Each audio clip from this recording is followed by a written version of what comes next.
제가 오늘은 유명한 봉준호 감독의 영화인 미키 17 영화 후기를 가져왔습니다. 나도 봤다 영화 후기 봉준호 감독의 작품 미키 17의 혁신적인 스토리와 연출 분석.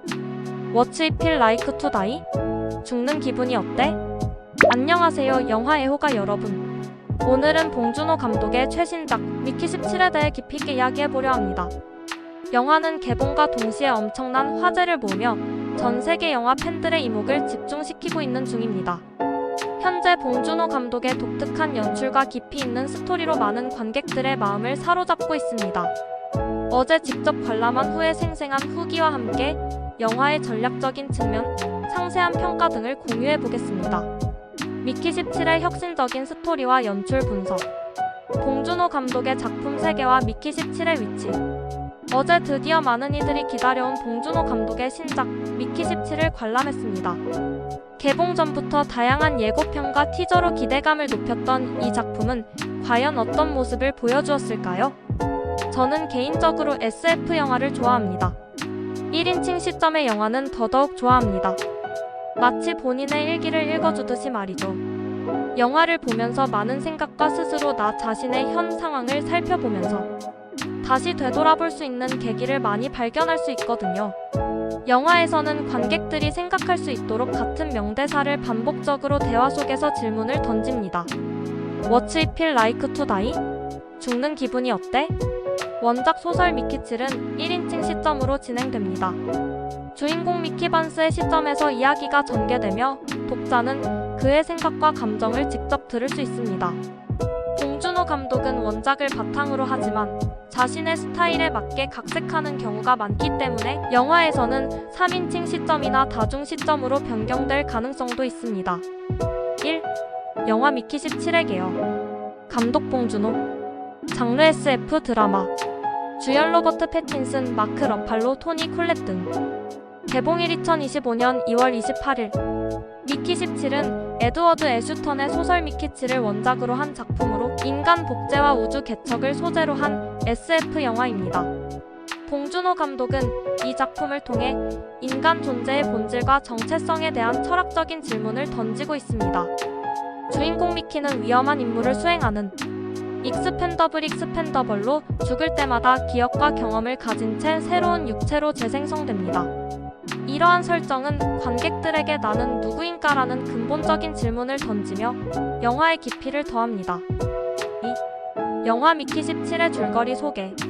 죽는 것 그게 너의 직업이야. 미키 17은 미래의 우주 식민지 개척을 위해 파견된 복제인간 미키의 17번째 삶을 다루고 있습니다.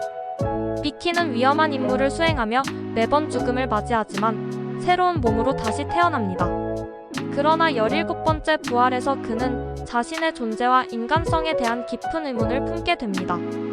2054년 인류는 지구를 떠나 얼음으로 뒤덮인 행성 리프라임으로 이주합니다.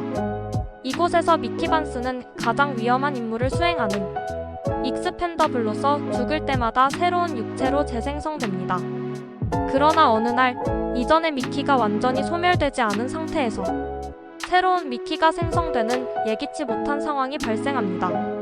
이로 인해 두 명의 미키가 공존하게 되며 그들은 자신들의 존재와 정체성에 대한 혼란을 겪게 됩니다. 한편 행성의 원주민과의 갈등이 격화되면서 미키는 인간과 원주민 사이에서 중대한 선택의 기로에 서게 됩니다. 3. 영화 미키 17의 혁신적인 스토리와 연출. 봉준호 감독은 이전 작품들에서 사회적 이슈와 인간의 내면을 독특한 시각으로 풀어냈습니다.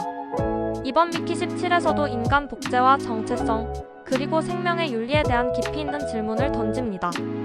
특히 미키의 반복되는 삶과 죽음을 통해 인간 존재의 의미를 탐구하는 방식은 신선하면서도 철학적입니다. 4. 영화 미키 17의 배우들의 열연의 캐릭터 분석. 로버트 패틴슨은 미키 역을 맡아 복제 인간의 복잡한 감정을 섬세하게 표현했습니다. 그의 눈빛과 표정은 미키의 혼란과 고뇌를 그대로 전달하며 관객의 공감을 이끌어냅니다. 마크 러팔로와 토니 콜렛 역시 각각의 역할에서 강렬한 존재감을 발휘하며 영화의 완성도를 높였습니다. What's it feel like to die? 죽는 기분이 어때? 미키 17 주인공으로서 자신의 복제본과 공존하게 되면서 정체성의 혼란을 겪습니다. 그의 여정은 인간 존재의 본질에 대한 탐구로 이어집니다. 미키 18 새롭게 생성된 미키로 기존의 미키와는 다른 성향을 보입니다. 그의 등장은 영화의 긴장감을 높이며 미키 17과의 관계는 영화의 핵심 갈등을 형성합니다. 나샤 행성의 원주민으로 인간과의 갈등 속에서 자신의 종족을 지키기 위해 노력합니다. 그녀의 존재는 영화의 윤리적 딜레마를 부각시킵니다. 영화 미키 17의 시각적 효과와 음악. 미래 우주 식민지의 모습을 구현한 시각적 효과는 그야말로 압도적입니다. 세밀하게 디자인된 세트와 현실감 넘치는 CG는 관객을 완전히 몰입하게 만듭니다. 또한 영화의 분위기를 한층 고조시키는 음악은 스토리 전개와 완벽한 조화를 이룹니다. 봉준호 감독은 미키 17에서 특유의 섬세한 연출과 시각적 미장센을 선보입니다. 얼음 행성의 차가운 분위기와 첨단 기술이 어우러진 미래적 비주얼은 관객들에게 새로운 경험을 제공합니다. 또한 인간과 원주민의 대비를 통해 시각적인 긴장감을 조성하며 이는 영화의 주제를 더욱 강조합니다. 6. 영화 미키 17의 메시지. 미키 17은 단순한 SF 영화가 아니다. 나는 누구인가? 미키 17은 단순한 SF 영화가 아닙니다.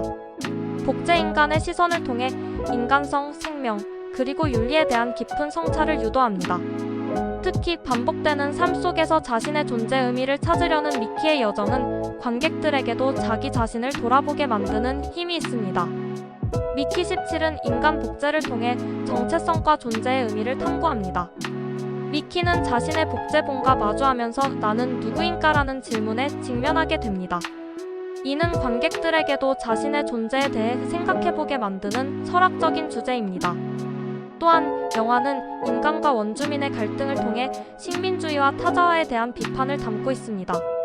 이는 현대 사회의 다양한 갈등과 문제를 반영하며 관객들에게 사회적 메시지를 전달합니다. 7. 영화 미키 17 봉준호 감독의 작품 세계와 미키 17의 위치. 봉준호 감독은 기생충, 설국열차 등으로 사회적 메시지를 담은 작품을 선보여왔습니다. 미키 17은 그의 필모그래피에서 SF 장르의 새로운 도전이자 인간 존재에 대한 철학적 탐구를 담은 작품으로 평가받을 수 있습니다. 이러한 점에서 미키 17은 봉준호 감독의 작품 세계를 더욱 풍부하게 만드는 중요한 작품이라 할 수 있습니다. 8. 영화 미키 17의 명대사 소개. 나는 대체 가능한 존재인가? 영화 속에서 미키 17이 나샤에게 하는 말, 나는 대체 가능한 존재인가? 는 영화의 주제를 함축적으로 담고 있습니다. 이 대사는 관객들에게 자신의 존재 가치에 대해 생각해보게 만듭니다. 9. 영화 미키 17의 관객 반응과 흥행 성적 평점. 개봉 첫 주말 미키 17은 국내외 박스오피스에서 상위권을 차지하며 흥행 돌풍을 일으키고 있습니다. 관객들은 심오한 메시지와 아름다운 비주얼의 조화, 배우들의 명연기 등을 호평하며 높은 만족도를 보이고 있습니다. 미키 17은 개봉 이후 관객들과 평론가들로부터 호평을 받고 있습니다. 특히 봉준호 감독의 독특한 연출과 깊이 있는 스토리가 인상적이라는 평가가 많습니다. 10. 영화 미키 17의 마지막 한마디. 영화는 처음부터 인문학적인 질문을 던지는 것 같습니다. 죽는 것은 어떤 기분이야? 이 질문은 극 초반부터 멀티플 현상을 겪기까지 미키에게 많은 생각을 하게 합니다. 타임루프와는 다른 개념이죠. 엣지 오브 투모로우나 해피 데스데이가 타임루프를 통해 삶에 대한 철학적 고찰을 이끌어낸다면 미키 17은 다른 방식으로 죽음에 대한 생각을 관객에게 던집니다. 모두가 내가 죽는 것을 알고 나는 대의를 위해 희생되어야 하는 존재로 전락하게 되죠. 그러나 분명 나의 외형이나 사유의 통제권은 각자가 소유한 미키 18을 보고서 그 의미가 달라집니다. 개인적으로 카이의 질문을 향한 미키 17의 답이 조금 더 자세하게 묘사되었으면 좋았을 텐데 너무 순식간에 지나가 버려 아쉬웠습니다. 또한 미키 17과 미키 18이 마주할 때의 장면은 마치 미키의 독백의 한 장면을 보는 것 같았습니다. 인간의 모든 모습이 담겨져 있고 본능과 욕망에 충실한 모습, 그리고 자신과의 지배층과 대립하는 장면을 영화에서 잘 표현하여 참 인상 깊었습니다. 영화를 보면서 장면이 바뀔 때마다 너무 많은 의미들이 곳곳에 담겨 있습니다. 저는 영화를 한 번 더 봐야 될 것 같습니다. 많은 사람들이 관람하여 다른 분들의 후기도 들어보고 싶습니다. 미키 17은 봉준호 감독의 독특한 연출력과 깊이 있는 스토리, 그리고 배우들의 열연이 어우러진 작품입니다. 인간 존재와 윤리에 대한 고민을 담은 이 작품은 관객들에게 깊은 여운을 남깁니다. 아직 관람하지 않으신 분들께 강력히 추천드립니다. 미키 17은 봉준호 감독의 새로운 도전으로 인간 존재의 본질과 정체성에 대한 깊이 있는 질문을 던지는 작품입니다. SF 장르를 통해 철학적인 주제를 탐구하며 관객들에게 새로운 시각을 제공하는 것 같습니다. 아직 이 영화를 보지 않으셨다면 극장에서 직접 확인해 보시기를 권장합니다. 여담이지만 여러분들은 영화를 보는 내내, 그리고 영화가 끝나도 마카롱과 크리퍼는 계속 생각납니다. 그리고 자본주의의 노동세계 3, 직장인의 삶도 계속 생각이 납니다. 슬픈 현실이네요. X 같아도 이래야지. 외로워도 이래야지. 더러워도 이래야지. 정말 슬픈 현실입니다. 흑흑. 우리 모두 화이팅 합시다. 좋아요와 구독 꼭 부탁드립니다. 구독은 저에게 큰 힘이 됩니다. 다음 시간에도 더 좋은 리뷰와 후기로 찾아뵙겠습니다. 감사합니다.